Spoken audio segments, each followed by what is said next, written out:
keep watching to find out. And I'm sure you're probably disgusted that I'm this close to the camera. What up guys, it's your boy 6San coming at you from 6 Reviews, and I'm doing this video in the nighttime, and so if the lighting's kind of weird, it's because I'm not using my natural lighting. I don't know why I had to explain that to you guys, but I wanted to explain that to you. Oh no, this is dirty.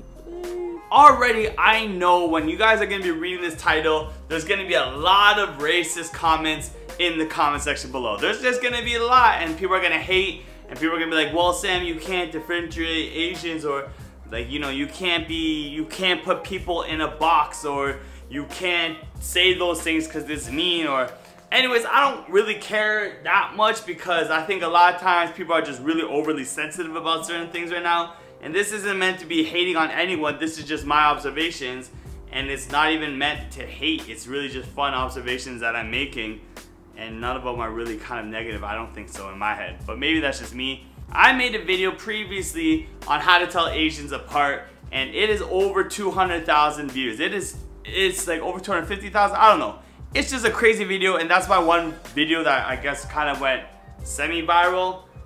A lot of people watched it, and the comments are hilarious. Like, let me tell you, like, the comments on this video, it's really entertaining, like, just to see how seriously people took that video. But a lot of people did take that as just a face value fun video. You know what, I'm not going to tell you a definition of hypebeast because I'm assuming you clicked on this title with an idea of what a hypebeast was, so no need to do that. The first group I'm going to talk about are the Chinese hypebeasts, and I'm talking about the ones that come straight from China or from Hong Kong. And in Toronto we have a lot of them, and again, I'm not hating, I love you guys. I'm just saying my observations is we have a lot of them, and especially while working in Nordstrom, they wear hype clothes. Whatever is hot, it is on their body. And that's not just to say like they're like trying to flex, or that's not just to say that they're like trying to show off their money, and maybe they are, I don't know.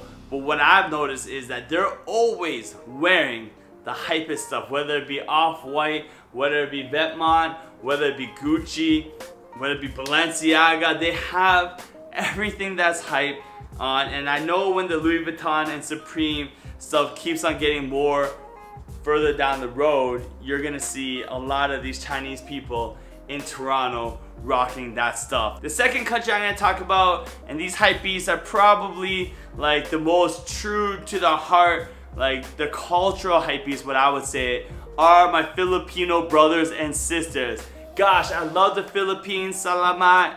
Kuya Sam here. And if you're older than me, then I'm not Kuya Sam. Man, these Filipinos, man, you guys are amazing, because Filipino hypebeasts don't necessarily follow what everything is happening, but they'll always take that trend and take it to that level that the Chinese people wouldn't put it together, the Koreans wouldn't put it together in that way, even the Japanese people wouldn't put it that way.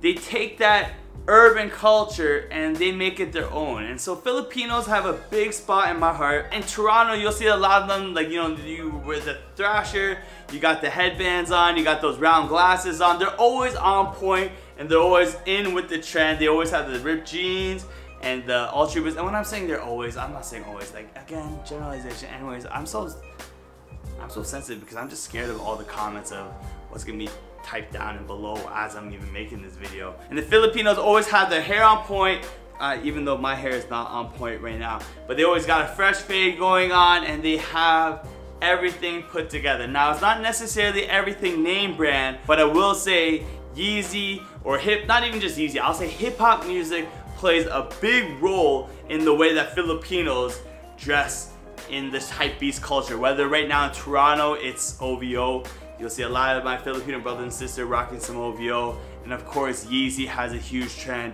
And also you'll see a lot of Travis Scott type of influence in the streetwear, which is really cool, and they bring it together because, let's be honest, in the Asian community, or I'm gonna say the Southeast Asian community, we always say the Filipinos are the most urban, or they're the most real to that culture than anyone else.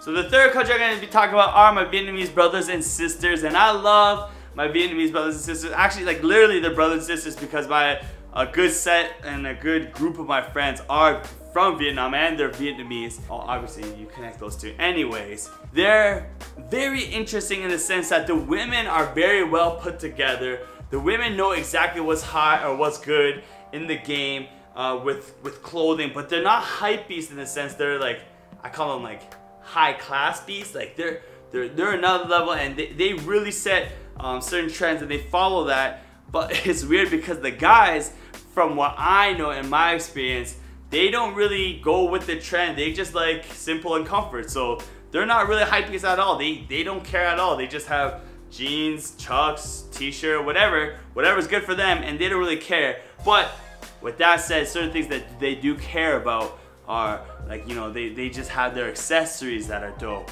You know, whether it be a nice watch or even it could be like sick glasses or something like that. They'll always have one thing that's super dope about them, and I wouldn't really call that a hype beast item, but it was just like one hype item on the body. The fourth country I'm going to be talking about are my Japanese brothers and sisters. Arigato gozaimasu, konnichiwa. Now these hype beasts are, in my heart, like they're the origin of a lot of hype beasts. Like I'm talking about like urban culture in Japan has a huge influence in urban culture in North America, whether it be in NYC, LA, Toronto. Japanese fashion culture has always been one of the the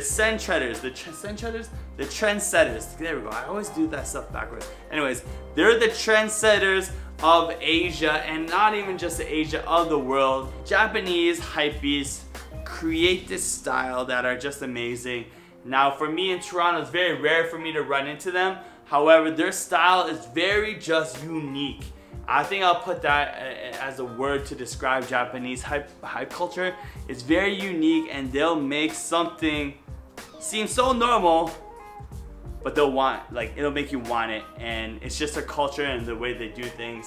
I don't know many Japanese hypebeasts in Toronto, but what I do know is that in Japan, and even through the blogs, and you'll see like on hypebeast or whatnot, like these Japanese people, they really put together their style, and they do it for the love of fashion. And last but not least are my Korean brothers and sisters. You know, here we go, just a little shout out to my hype brand, my hypebeast brand, whatever you guys want to call it. But my Korean brothers and sisters, like, here's the thing, we're not really trendsetters. We don't start the trends, but we take the trend and we just explode, and that's all we'll do, and this is all we'll think of. We'll always be like in that way where like if we find out Ultra Boosts are hot, it might take a little while, but right when everyone finds out the Ultra Boosts are hot, boom.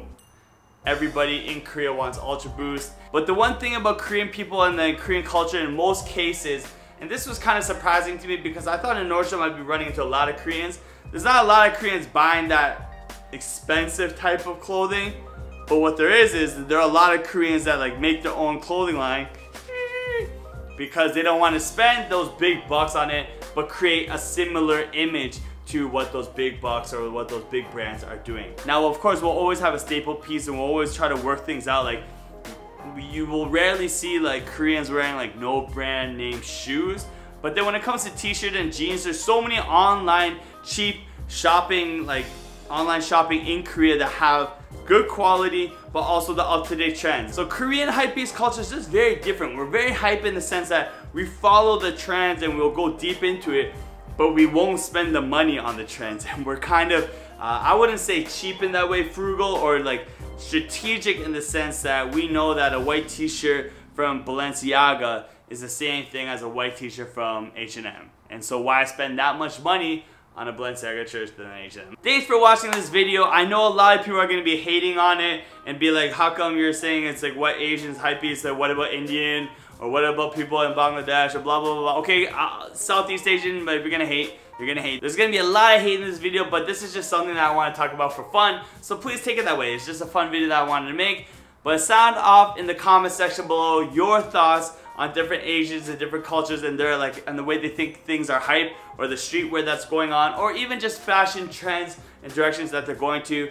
I just want to hear what you guys think. Follow me on my Instagram, 6 reviews, also my merchandise. Guys, we're keeping up and there's a lot more things on there right now. It's at Kyopo, K-Y-O-P-O with an underscore at the end. This is your boy 6 coming at you from 6 Reviews. Nothing to toss. Woo! We out.